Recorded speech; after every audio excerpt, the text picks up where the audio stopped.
चमत्कारी बहू की लालची सास। राजगढ़ की गौरी अपने माता पिता की इकलौती संतान थी। गौरी के पिता मेहनतकश किसान थे। वो सारा दिन खेतों में काम करते। गौरी अपनी माँ का किचन में हाथ बटाती। वो जंगल से लकड़ियाँ बीनती और माँ के चूल्हे में मदद करती। एक दिन वो जंगल में लकड़ी बीनने गई थी कि तभी उसे रोने की आवाज आती है।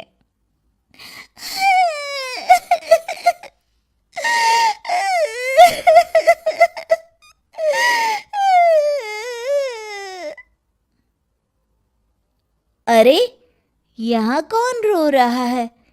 इस जंगल में भला किसी के रोने की आवाज? जरूर कोई जंगल में फंस गया होगा। वो देखती है तो उसे एक परी दिखाई देती है जिसका एक पंख टूटा होता है। अरे, तुम कौन हो और क्यों रो रही हो?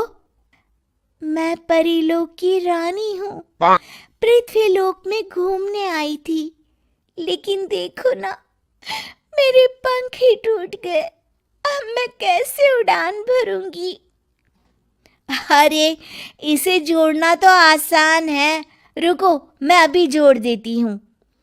ये कहकर गौरी लकड़ी और रस्सी की सहायता से पंखों को जोड़ देती है। परी अपने जुड़े हुए पंखों को देखकर खुश हो जाती है और गौरी को वरदान देती है कि वो पूर्णिमा की रात किसी भी चीज को हाथ लगाएगी तो वो सोने की हो जाएगी। लेकिन गलती से अगर उसने किसी इंसान को छू लिया तो वो अगली पूर्णिमा तक सोने का ही रहेगा। गौरी घर आती है और सारी बात अपने माता पिता को बताती है। गौरी की माँ उसे कहती है, तू भी ना गौरी, सारा दिन परियों की कहानियां पढ़कर स्वप्न लोक में ही रहती है। नहीं माँ, मैं सच बोल रही हूँ।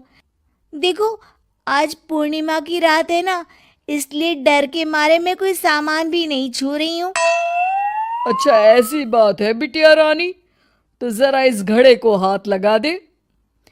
गौरी घड़े को जैसे ही हाथ लगाती है वो सोने का हो जाता है।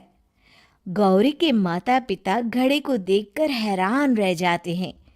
अगले दिन गौरी के पिता उस घड़े को सुनार के पास बेचने जाते हैं तो रास्ते में उन्हें कंचा काकी मिलती है।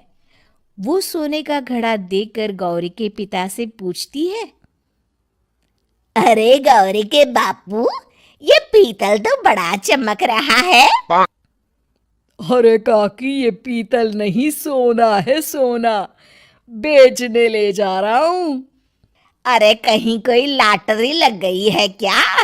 इतना सोना?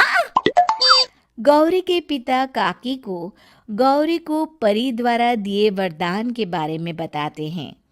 काकी गौरी के पिता की बात सुनकर सोच में पड़ जाती है और फिर अगले दिन काकी गौरी के घर आती हैं।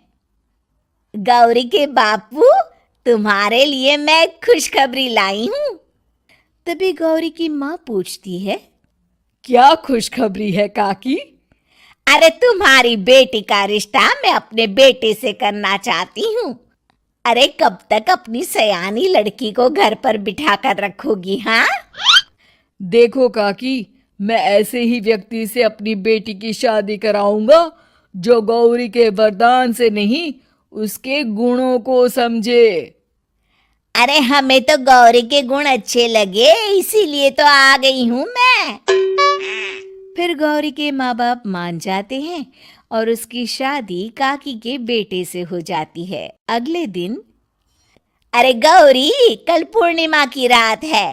तुम्हारे पिताजी परी के वरदान के बारे में बता रहे थे, तो मैं ना कुछ चीजें रख दूंगी, जरा हाथ लगा देना। तभी गौरी का पति वहां आ जाता है और अपनी माँ से कहता है, माँ, क्या जरूरत है गौरी के वरदान को इस्तेमाल करने की? वैसे भी मेरी मेहनत से घर तो चल ही रहा है ना। और गौरी के पिता ने भी यही कहा था कि वो ऐसे ही व्यक्ति से उनकी बेटी की शादी करेंगे जो गौरी के वरदान से नहीं उसके गुणों को समझे। अरे बस कर किताबी बातें। तेरे लिए क्या लड़कियों की कमी थी जो मैं ये किसान की बेटी घर ले आती? और सुन गौरी, कल अगर तूने सारी चीजों को सोने का नहीं किया तो मैं तुझे घर से निकाल दूंगी और अपने बेटे की दूसरी शादी करवा दूंगी, समझी? इतना कहकर गौरी की सास वहां से चली जाती है। अगली पूर्णिमा की रात गौरी की सास गौरी के सामने ढेर सारे बर्तन रख देती है और कहती है, जल्दी कर गौरी, रात खत्म हो जाएगी। जल्दी जल्दी इन सारे बर्तनों को हाथ लगाकर सोने का कर दे। गौरी करती भी तो क्या, वो जैसे ही एक छोटे से बर्तन को छूने वाली होती है कि उसकी सास भड़क जाती है। क्या मजाक बना रखा है? इतने छोटे से बर्तन में क्या होगा?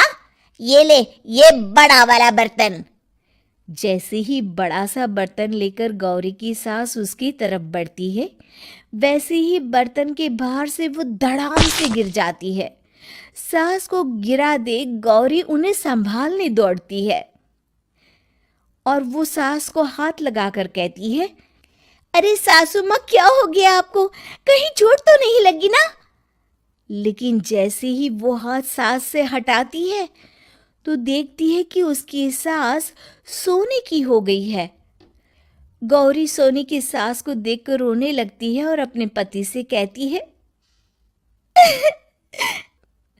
मुझे परी ने कहा था कि अगर मैं किसी इंसान को हाथ लगाती हूँ तो वो अगली पूर्णिमा तक सोने का ही रहेगा। अब मैं क्या करूँ? अरे करना क्या है, माँ को उठाकर अलमारी में रख दो। और हाँ, लालच का फल बुरा ही होता है। ज्यादा बड़े बर्तन को सोने का बनाने के चक्कर में माँ का ये हाल हुआ है। ये कहकर वो दोनों माँ की तरफ देखने लगते हैं।